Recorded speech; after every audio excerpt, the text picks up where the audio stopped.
Hello everyone, how are you? Welcome back to my channel. I'm so glad you decided to join me. My name is Stacey, and if you're new here, I'm an infidelity recovery coach, and I specialize in helping unfaithful women heal from their affair. So guys, I am so sorry I've been gone for a couple of weeks. I mentioned in a few videos back that my mom is ill. So just a little quick update. Things have not gone well. She's not in the best place. So that has been really keeping me busy and, working with my clients and stuff. So I promise you that I'm still here. I'm not going anywhere. I just, sometimes it's just so hard to try to keep up with everything, but I'm very thankful that I actually carved out some time to film, and I will be pre-filming videos. That way I can make sure you guys have the help that you need in case I have to take another break for a couple of weeks. So, okay. Oh, and one more thing. If you're waiting for a podcast, that's coming too. Don't give up on me. I'm working as hard as I can. I'm going to pre-film some of those as well, so you will have stuff to listen to also. Okay, let's get into today's video. So the topic is the dangers of marrying your affair partner, my story. Okay, so I'm going to start there. I'm going to start with my story. Now, I have a video explaining, or sharing my whole story where I start from the beginning to the end, because if you don't know, the affair that I talk about the most was my second affair. So I've actually had one before, and that's the one that I want to talk about today and hone in on a little bit, because I actually married my affair partner, the first one. And I do, I get a lot of clients ask me questions about that because of, where they're at. And you might understand that. Now, not every person who's having an affair knows that they want to be with their affair partner, or thinks, hey, I want to marry my affair partner. Let's leave our spouses and get together. Not everybody thinks that. Some people just say, okay, this is what I'm doing right now, and that's how it is. So I want to talk about what it's like to marry your affair partner and share a little bit about my story with him. So I was married right out of high school, very young. That relationship was very toxic. My husband had, I don't want to disclose too much of his information, but let's just put it that he, we were not a good fit together. He had some major issues that really affected me, and I had some, and then that affected him, and then we just ended up just hurting each other. So I decided to have an affair. And it's not that, okay, when I say decided, I mean when the situation presented itself, I didn't say no. So we knew this guy. He was a friend of ours. My husband and I, he was a friend of ours, him and his wife, and they have been friends with us for a long time. Nothing ever crossed the line. But it just seemed like he started flirting a little bit more, and we started getting a little bit more comfortable. And, we went to a wedding together one time, and we danced together. So that was the first time we were really in close contact. I knew there was some chemistry there. I knew we were attracted to each other. And that kind of really started it off once I'm not sure why the dancing. I guess I think back, maybe it was just the, close contact. But he was having trouble in his marriage. She was a toxic person as well, and he was just not that way. He didn't like all of the drama. So we started really talking about what was going on in our marriages, the problems we were having and how hard it was and how frustrated we were. And that really opened the door for that bonding, for, hey, you can relate to me, I can relate to you. I have trauma in my life, and now we're just kind of relating to each other, on a different level other than friends. And then, one thing led to another, and we found ourselves in an affair. And that lasted for about 4 months, I think, or maybe 6, anywhere from 4 to 6 months. So it didn't last very long, but we were really heavy into it. So it was a really strong connection. We were talking on the phone all the time. We were meeting up as often as we could. that kind of thing. And of course, we saw each other when we would all get together. So fast forward a little bit, my husband had left me, and that was a thing that he did. Like, periodically he would say, I don't know if I love you, I'm gonna go back home to my mom.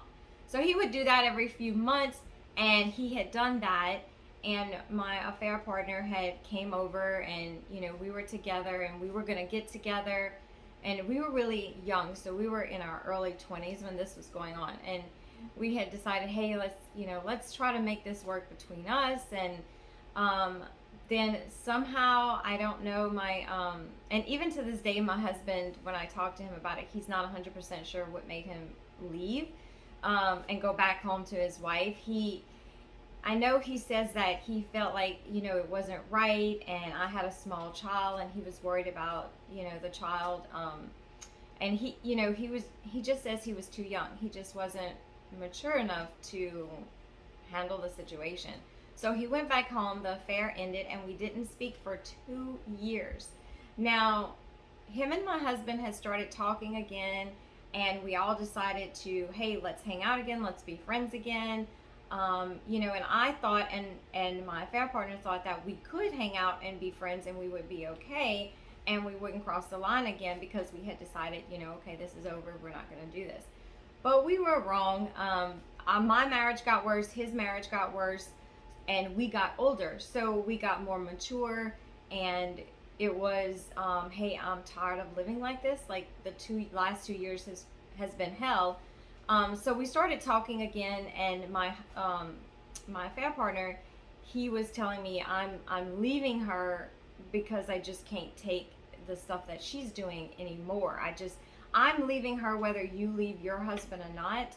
I'm just not going to stay in this marriage. 6 years for him had been too much. So he left her, and we were still talking, and I hadn't said if I was going to leave my husband yet, although I was strongly debating it, because I was at that point, there was some things that had happened, leading up to that I was just not okay with, and I didn't know if I could really get past it. But at that point, I had a job, so I could, I could take care of myself. So I was like, yeah, I'm probably going this way.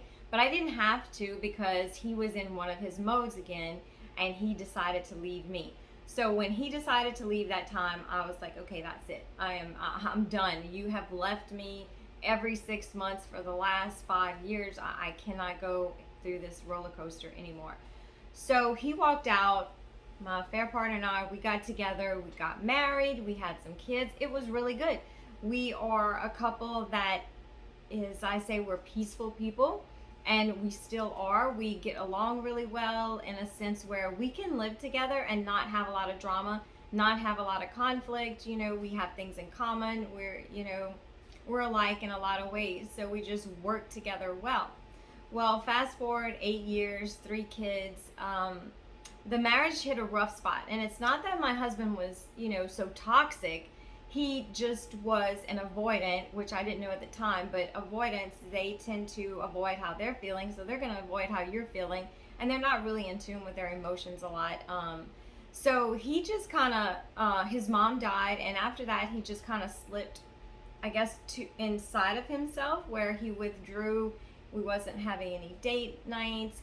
He wasn't actively participating with the kids or with me. We were starting to fight. I had my son from the first marriage, so that was a blended marriage situation, and that was difficult. So that just added to the stress and the pressure of what the marriage was already going through. And what happened was, my turning point, we went on vacation, and he did not come to the beach with us. Like, he stayed in the condo, and that was it for me. I did not want to be alone. I didn't want to spend the rest of my life alone. I knew my kids were going to grow up, and then what was I going to do? Be with a person I didn't even know. Hold on a second. I got my heater on, and now I'm getting hot. So that was kind of a turning point for me. I didn't want to be alone, and I knew that whenever the guy, my next affair partner, when he started flirting with me, I was resisting him, but I knew after that moment that I decided I was going to start flirting back, and I did. Okay, so that led up to a year-long affair. So that kind of left me up. This video might be a little bit longer than usual, but please stick around and listen, because this is extremely important, especially if you are thinking about getting together with your affair partner. This is something that you really need to know. Okay, so you guys know we recovered. I ended the affair. Now we're in a better place, that kind of thing. But I want to talk about some dangers, and I listed them. So let's see, 1, 2, 3, 4, 5. 5 hidden dangers of marrying your affair partner.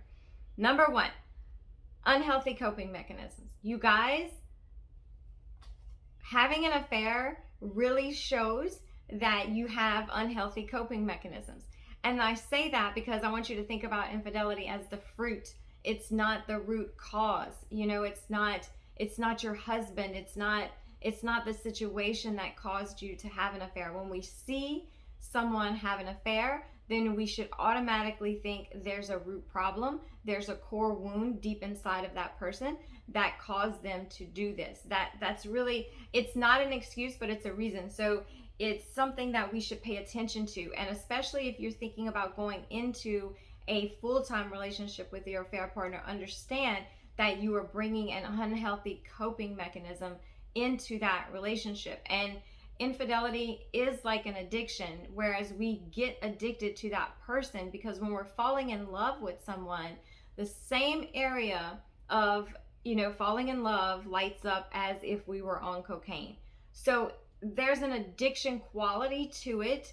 It's just what heightens the addiction process is when we're already married and we're in love. Because now you've become my escape world. Now you're not just someone that I enjoy because I was single and you could possibly be the one. Now you are an escape for me. Now you are providing something other than pleasure for me. So we have to keep that in mind. And if we get into a relationship with that person, then we're going to bring that unhealthy coping skill. Like, I need to run when things get hard. I don't know how to face them. I need to escape. You're my escape world. We bring that into that relationship, and that causes problems. So, for me, I did that. I was the common denominator. I had 2 affairs, 2 different men. So what was going on? My affair partners were my escape. When things in my life was hard, I could not face them. I didn't make decisions that was best for me. I could have made a decision and say, I'm leaving my first marriage. It's best for my son and I to walk away from this toxicity, but I didn't. I chose to respond with an affair, and so did my affair partner. So that is something that has to be addressed to have a successful relationship. Number 2, we tend to think that whatever emotional state that we are living in currently is going to last forever, and that could be good or bad. If we're living in a depressed state, we think that we'll never be happy again. If we think that we're living in this high of the relationship and he's my boo and he's my person and he gets me, it's always going to be like that. We think that, we adopt that because that's how we feel at the moment, and we don't take time to understand or even look at the reality that, hey, guess what? You can be completely head over heels for this guy. He can be perfect for you. But when you get into a marriage, things change. And it doesn't have to be for the negative. It's not to say, hey, marriage makes things bad. But if we're not prepared, then we will respond again.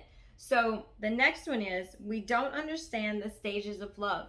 And that's a big one because, for me, when I went into this relationship with my affair partner, I thought, oh my gosh, I love you. You love me. This is so good. It's always going to feel that way. But I didn't understand that over time, relationships goes through 4 stages, romantic love, bonding, power struggle, and unconditional love. And I didn't realize that. I didn't realize that this high and this super emotional connection could fade if my husband and I didn't do something to keep the fire burning. If we put the marriage on the back burner, then the marriage could fail. We didn't know that.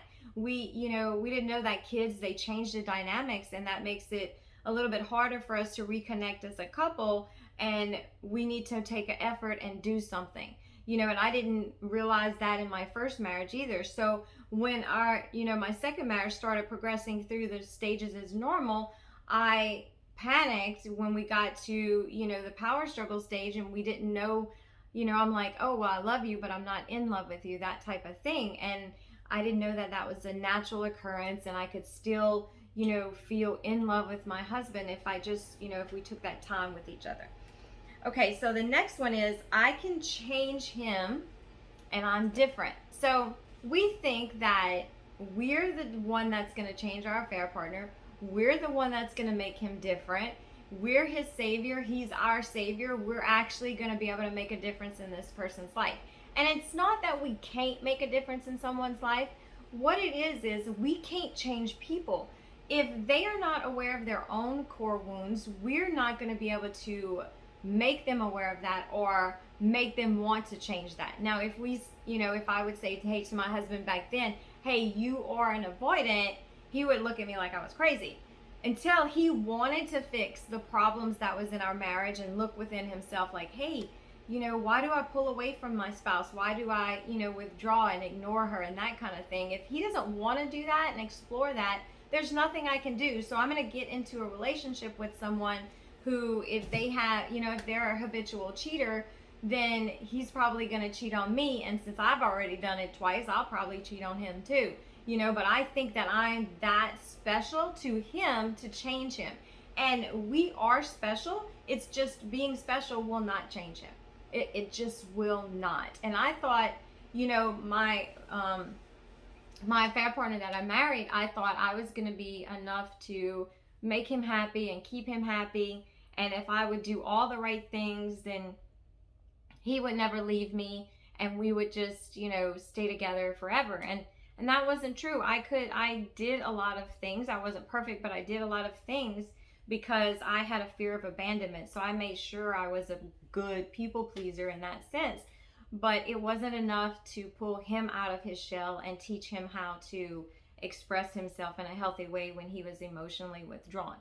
And I say all of these things because all of this stuff really, really affects a relationship. And that's why, I believe that, so the statistics say there's 2% of couples who have an affair actually get married. And of those 2% who get married, they have a 70% chance of getting a divorce. And I believe this is why. It's because we go into this relationship blindly and we're in the fantasy idea that, hey, this is great. This is always going to be like this. And, he saved me. He fulfills me. He's my soulmate. He met all my needs. We go into that thinking he will always meet our needs. And it's just not. That's just not true. That's not reality because no one can meet our needs 24/7. So, okay, I've gone really long on this video. I'm going to put the last one in the description box so you can read that, you can read that. And if you are in that place, if you're stuck in an affair and you want to get out, or you're in that, off and on again stage, I have a link to my calendar down below. You can sign up for a free chat and I will customize a plan just for you that will help you get out of that situation, start healing, start learning what caused the affair, the real reason, and then you will be completely healed and made whole by the end of your journey with me.